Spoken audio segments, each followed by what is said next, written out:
Welcome to Maths and Science Tutoring. HCF highest common factor महत्तम समापवर्तक का यह lesson number 2 है। इससे पहले लेसन में हमने बेसिक कॉन्सेप्ट स्टडी किया। बेसिक कॉन्सेप्ट के बाद मैंने बैक टू बैक आपको टाइप 1 और टाइप 2 सम एक्सप्लेन किए थे, जहां टाइप 1 सिंपल अप्रोच से था, जबकि टाइप 2 में हमने रिमाइंडर शेषफल वाले सम किए हुए थे। इस लेसन 2 में आज हमको टाइप 3 से स्टार्ट करना है, जो कि टाइप 2 का एडवांस लेवल होगा। यदि आपने लेसन 1 नहीं देखा है तो सबसे पहले आप लेसन 1 देखिए, उसी से आपको बेसिक कॉन्सेप्ट, साथ ही साथ मैंने आपको जो ट्रिक बताई थी महत्तम समापवर्तक ज्ञात करने की, वो ट्रिक आपको वहां मिल जाएगी। उसी ट्रिक से आज हम इस पूरे लेसन को कंप्लीट करेंगे। क्लियर? तो अब हम देखते हैं टाइप्स ऑफ क्वेश्चन में बेस्ड ऑन एचसीएफ के अंदर टाइप नंबर 3। टाइप नंबर 3 का सम आपकी स्क्रीन पर ये रहा। वह बड़ी से बड़ी संख्या ज्ञात कीजिए जो 184, 230 और 322 को विभाजित करे और प्रत्येक दशा में समान शेषफल बचा दे।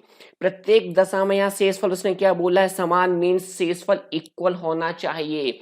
इससे पहले टाइप 2 में उसने हमें रिमाइंडर दिया हुआ था शेषफल, हमने सिर्फ सॉल्व किया था शेषफल को संख्याओं से घटाकर। याद आ गया होगा सभी को। क्लियर? इस सवाल में उसने हमको शेषफल नहीं दिया है, सिर्फ कंडीशन क्या डाली है? रिमाइंडर इक्वल होना चाहिए। तो हम कैसे सॉल्व करें जबकि हमारे पास रिमाइंडर है ही नहीं, परंतु कंडीशन क्या है हमारे पास? समान शेषफल। जब कभी आपको महत्तम समापवर्तक के सम के अंदर समान शेषफल वैरायटी आ जाए तो आप क्या करेंगे? देखिए उसकी ट्रिक। बड़ी से बड़ी संख्या मीन्स हमारे पास एचसीएफ को निकालना ही होगा, परंतु पहले हमें इन तीनों संख्याओं के बीच का डिफरेंस फाइंड करना होगा, क्योंकि कंडीशन उसने दी गई है समान शेषफल की। चलिए तीनों संख्याओं के बीच का डिफरेंस फाइंड करते हैं। 184 और 230 के बीच में कितने का अंतर आ जाएगा? 46। 230 और 322 के बीच में कितने का डिफरेंस आ जाएगा? 92। 184 एंड 322 के बीच में कितने का अंतर आ जाएगा? 138। क्लियर? तीनों संख्याओं का हमें डिफरेंस मिल गया है। पहला डिफरेंस बना है 46, दूसरा बना है 92, जबकि तीसरा डिफरेंस बना है 138। ये क्या है हमारे पास? डिफरेंस है संख्याओं का। बस इन्हीं डिफरेंस का यदि हमने एचसीएफ निकाल दिया तो हमको आंसर मिल जाएगा। कंडीशन क्या है? समान शेषफल के केस में क्या करेंगे? ट्रिक आपके सामने आ चुकी है। दी गई संख्याओं का पहले हम क्या फाइंड करेंगे? डिफरेंस, अंतर कितने का है। जितना जितना अंतर होगा उन संख्याओं का हम क्या फाइंड कर देंगे? एचसीएफ। तीनों का एचसीएफ निकाल दीजिए, हाईएस्ट कॉमन फैक्टर। अब बात करते हैं ट्रिक की। मैंने आपको ट्रिक बताई हुई है। ट्रिक क्या बताई थी मैंने? हमारे पास संख्याओं के ऐसे पेयर लेने हैं जिनके मध्य का अंतर सबसे कम हो, और हमारे पास यही दो संख्याएं हैं जिनके बीच सबसे कम अंतर है, और यह अंतर कितने का है? 46। अब हम क्या करते हैं? चेक करते हैं क्या यह डिफरेंस तीनों संख्याओं को डिवाइड कर रहा है कि नहीं। तो 46 तीनों को डिवाइड कर रहा है। 46 को 1 टाइम, 92 को 2 टाइम्स और 138 को 3 टाइम्स। इसी 46 ने तीनों संख्याओं को डिवाइड कर दिया। इट मींस फाइनल एचसीएफ क्या आ गया आपके पास? 46, और यही हमारा फाइनल आंसर हो जाएगा। क्लियर हो गया सबको? इसी के बेस पर एक और सम आपके सामने लाता हूं, आपकी स्क्रीन पर ये रहा। वह बड़ी से बड़ी संख्या ज्ञात करिए। बड़ी से बड़ी संख्या का मेन से हमको एचसीएफ तो निकालना ही है। आगे जो 210, 247, 321 को विभाजित करे और प्रत्येक दशा में समान शेषफल दे दे, इक्वल रिमाइंडर दे दे। ये देखिए आपको पहचान में आ गया होगा। ऐसे टाइप में हम सबसे पहले डिफरेंस फाइंड करेंगे। चलिए अंतर ज्ञात करिए। 210 और 247 में 37 का अंतर है। 247 और 321 में कितने अंतर आएगा? घटाइए जल्दी। 74 का डिफरेंस आ जाएगा। उसी प्रकार 210 और 321 में कितने का अंतर आ जाएगा? 111 का अंतर। पहला अंतर मिला 37, दूसरा मिला 74, तीसरा मिला 111। इन तीनों का हम क्या फाइंड करेंगे? एचसीएफ, और जो एचसीएफ होगा वही हमारा आंसर बना देगा, क्योंकि कंडीशन दी गई है समान शेषफल वाली। क्लियर? डिफरेंस कैसे निकाला हमने? तीनों का घटा के। क्लियर हो गया। अब इन डिफरेंस का हमको क्या फाइंड करना है, HCF। ट्रिक क्या कहती है, ऐसी दो संख्याओं को चुनिए जिनके मध्य का अंतर सबसे कम हो, और हमें यही दो संख्याएं दिख रही हैं जिनके मध्य का अंतर कम है। क्लियर, कितने का अंतर है, 37 का डिफरेंस है। अब चेक करिए क्या 37 तीनों को डिवाइड कर देगा, 37 डिवाइड कर रहा है कि नहीं, चेक करिए जल्दी से चेक करके बताइए कर रहा है डिवाइड कि नहीं। शायद कह रहा है, चेक कर लेते हैं। 37 1 जा 37, 37 2 जा 74, 37 3 जा 111। इट मीन्स फाइनल HCF क्या बन गया हमारे पास, 37, और यही 37 हमारे पास इस सवाल का क्या हो गया, आंसर। ये ट्रिक आपको तभी अप्लाई करनी है जब समान शेषफल देगा, जबकि टाइप 2 में हमने शेषफल दिए हुए थे, हमने शेषफल को संख्याओं से घटा के आंसर फाइंड किया था। यहाँ पे हमको शेषफल नहीं दिया है, कंडीशन दी गई है समान शेषफल वाली, तो आप संख्याओं का अंतर फाइंड करेंगे, जो भी डिफरेंस मिलेगा उनका हम क्या फाइंड कर देंगे, HCF, वही हमारा फाइनल आंसर होगा। क्लियर। अब हम आते हैं टाइप नंबर 4 पर। टाइप नंबर 4 मोस्ट इंपॉर्टेंट सम है, क्योंकि मैंने आपको लेसन 1 में एक कंडीशन बताई थी, भागफल विधि। यस, देखिए क्या है सम, दो संख्याओं के महत्तम समापवर्तक को भाग विधि से ज्ञात करते समय, ये देखिए उसने विधि का नाम दे दिया है भाग विधि। लेसन 1 हमने देखी हुई है, आगे रीड करिए। भागफल क्रमशः 1 4 11 प्राप्त होते हैं, जबकि अंतिम भाजक हमारे पास 16 प्राप्त होता है, तो उन दो संख्याओं को ज्ञात करिए। ये सम में सीधे सीधे हमें बोल दिया है मेथड का नाम भागफल विधि, तो हमको उसी मेथड से सॉल्व करना होगा। अब बात कहते हैं हम भागफल विधि होती क्या है, हमने लेसन 1 में समझी है, मैं आपको रिकॉल कर रहा हूं। क्लियर, पहले हम भागफल विधि समझ लेते हैं, रिकॉल कर लेते हैं, रिवाइज कर लेते हैं, देन मैं इस सम को आपके पास लेके आता हूं। चलिए, तो भाग विधि लॉन्ग डिवीजन मेथड जिसे हम इंग्लिश में कहते हैं, क्या होती है, इसके लिए एक एग्जांपल पेश करता हूं आपके लिए। Find HCF of 84 and 964। हमें दो संख्याएं दी गई हैं, इन दो संख्याओं का HCF निकालना है लॉन्ग डिवीजन मेथड से। लॉन्ग डिवीजन मेथड कहती है सबसे बड़ी संख्या को छोटी संख्या से भाग देंगे हम। 964 डिवाइडेड बाय 84। क्लियर, चलिए कितने टाइम्स भाग जाएगा, 1 टाइम 84, रिमाइंडर कितना बचेगा आपके पास 12, देन 4 लिख लेंगे। अब कितनी बार डिवाइड होगा, अभी भी एक ही बार डिवाइड होगा 84। अब कितना बचने वाला है आपके पास 40। अब 40 शेषफल बचा, अब इस 40 से हम डिवाइड करेंगे किसको, भाजक जो क्या था हमारे पास 84 था, ये लिख दीजिए। अब कितनी बार डिवाइड होगा ये 2 टाइम्स 80, रिमाइंडर 4। अब रिमाइंडर 4 ये किसको डिवाइड कर देगा, जो इससे पहले का भाजक था, क्या था हमारे पास 40, और ये इसको 10 टाइम्स में कंप्लीट डिवाइड कर देगा, मीन शेषफल कितना आ जाएगा 0। क्लियर, याद आ गया लॉन्ग डिवीजन मेथड। हम तब तक सॉल्व करते हैं जब तक कि शेषफल 0 ना आ जाए। अब देखिए यहाँ पे ये 10, ये 2 और ये 11 क्या बने हुए हैं, इसके भागफल बने हुए हैं, इंग्लिश में कोसेंट बने हुए हैं। क्लियर, फाइनल डिवाइजर मींस अंतिम भाजक क्या बना हुआ है 4, क्योंकि इसी अंतिम भाजक ने शेषफल कितना बना दिया हमारे लिए 0, तो 4 को क्या कहा जाएगा, अंतिम भाजक, और यही अंतिम भाजक इन दो संख्याओं को क्या कहा जाएगा, HCF। याद आ गई मेथड। एक और सम हम देखते हैं क्या है। Find HCF of 133 and 209। हमें दो संख्याओं का क्या फाइंड करना है, HCF। बड़ी संख्या हमारे पास कितनी है 209, इस 209 को हम डिवाइड करेंगे छोटी संख्या 133 से, कर दीजिए डिवाइड। 1 टाइम 133, माइनस कहने पे कितना बचेगा 76। अब क्या डिवाइड होगा, जो पहला भाजक था क्या था 133, कितने टाइम डिवाइड होगा 1 टाइम 76। अब कितना बचेगा आपके पास, घटाइए, कितना बचेगा 57। अब कौन डिवाइड होगा, पहले वाला भाजक मीन 76, कितनी बार में, एक बार। अब क्या डिवाइड होने वाला है, बचेगा यहाँ पे 19। अब क्या डिवाइड होगा, पहले वाला भाजक मीन्स 57, और 57 3 टाइम्स डिवाइड होके बना देगा रिमाइंडर 0। इट मीन्स हमने क्या देखा इस सम में भी हमने वही किया जो उससे पहले किया था। यहाँ पे भागफल क्या क्या बने हुए हैं, 1 1 1 और लास्ट वाला भाजक क्या है 3। क्लियर। किसने डिवाइड करके 0 बनाया है 19 ने, मतलब ये बन जाएगा लास्ट डिवाइजर, अंतिम भाजक। क्लियर हो गया। और यही अंतिम भाजक क्या कहा जाएगा HCF। 19 बन जाएगा HCF 133 और 209 का। क्लियर। इस सम में हमको यही दिया गया है, हमें लगातार बैक टू बैक उसने 3 भागफल दिए हैं, तो 3 भागफल हम यहां सेट करेंगे। अंतिम भाजक भी दिया है तो अंतिम भाजक हम इस प्लेस पे सेट करेंगे। देन हम इस प्रोसेस को नीचे से ऊपर की ओर ले जाएंगे, मतलब कि बॉटम से टॉप की ओर। क्लियर हो गया। हमको क्या क्या दिए गए हैं, हमको 3 भागफल दिए गए हैं जिनको हम इस प्लेस पे अरेंज करने वाले हैं। अंतिम भाजक दिया गया है जिसको हम इस प्लेस पे अरेंज करेंगे। देन हम इस प्रोसेस को रिवर्स डायरेक्शन में सॉल्व करेंगे। कैसे करते हैं अब मैं उसके लिए आपको सम पर वापस ले चलता हूं। तो सम हमारे पास ये वाला था, टाइप 4 का फर्स्ट सम। दो संख्याओं के महत्तम समापवर्तक को भाग विधि से ज्ञात करते समय भागफल क्रमशः 1 4 11 प्राप्त होते हैं, जबकि अंतिम भाजक 16 प्राप्त होता है।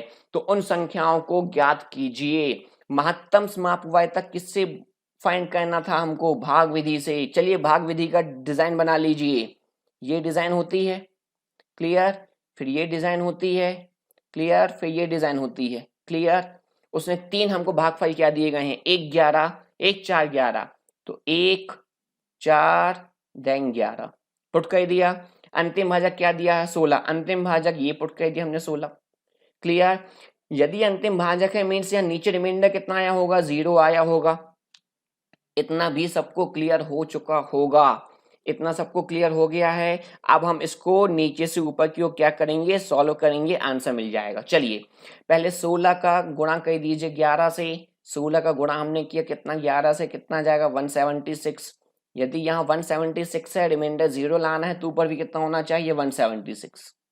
क्लियर। ये 176 कहाँ से आया होगा, 16 से पहले वाला भाजक मीन्स यहाँ पे 176 रहा होगा। क्लियर। 176 का 4 से मल्टीप्लाई करेंगे हम, कितना हो जाएगा 4 से मल्टीप्लाई करने पर 704। नीचे रिमाइंडर कितना बचाना है 16, मतलब ऊपर हमको 16 जोड़ना पड़ेगा, तो 407 में 16 जोड़ा तो कितना हो गया ये 720। क्लियर हो गया। 720 कैसे आया होगा, इससे पहले वाला भाजक रहा होगा, मतलब यहाँ पे 720 रहा होगा। इसका हम किससे गुणा कर देंगे, 1 से कितना जाएगा 720। अब नीचे से इस पर कितना बचाना है 176, तो हमको 720 में 176 जोड़ना पड़ेगा, तो ऊपर कितना जाएगा 896। क्लियर। ये देखिए 2 नंबर हमारे स्क्रीन पर आ चुके हैं। पहला आ चुका है 720, जबकि बड़ा आ चुका है 896। यही 2 बन जाएंगे हमारे पास संख्याएं, क्योंकि जो बोला था उन 2 संख्याओं को ज्ञात करिए, यही 2 संख्याएं हैं। प्रोसेस क्लियर हो गई। हमको वही भागफल विधि रिवर्स डायरेक्शन में ले जानी है, नीचे से ऊपर की ओर। इसका मैं एक और सम आपके सामने एक्सप्लेन करता हूं। क्लियर। चलिए देखिए वो सम क्या है। दो संख्याओं के महत्तम समापवर्तक को भाग विधि से ज्ञात करते समय भागफल क्रमशः 4 5 6 प्राप्त होते हैं, जबकि अंतिम भाजक 11 प्राप्त होता है। तो उन 2 संख्याओं को ज्ञात कीजिए। क्या 2 संख्याएं होंगी, तुरंत फिगर बना लीजिए भागफल विधि वाला। भागफल विधि से हमने पहला बनाया, ये सेकेंड स्टेप बनाया, और ये बन गया थर्ड स्टेप। 3 स्टेप क्यों बनाए, 3 भागफल दिए हैं। क्या क्या भागफल हैं, 4 5 देन क्या है 6। क्लियर। अंतिम भाजक क्या दिया है 11, तो अंतिम प्लेस पे पुट कर दिया 11। या अंतिम भाजक है मीन शेषफल कितना आया होगा, नीचे 0 आया होगा। क्लियर। अब हम इसको कैसे सॉल्व करेंगे, रिवर्स डायरेक्शन में आंसर मिल जाएगा। क्लियर। 11 का 6 से गुणा किया हमने, कितना आ गया 66। शेषफल 0 तब आया होगा जब ऊपर भी कितना रहा होगा 66। ये 66 क्या रहा होगा, 11 से पहले वाला भाजक मीन्स यहाँ पुट कर दीजिए। अब 66 का हम किससे गुणा करेंगे 5 से, और 66 का 5 से गुणा कर दीजिए। 6 पंचे 30 की सुनास लाई 3, 6 पंचे 30 और 3 कितना 33। अब 11 शेषफल तब बचा होगा जब ऊपर 11 जोड़ के लिखना होगा, 341 आ जाएगा ऊपर। क्लियर। 341 कैसे आया होगा, 66 से पहले वाला भाजक 341 यहाँ पुट कर दीजिए।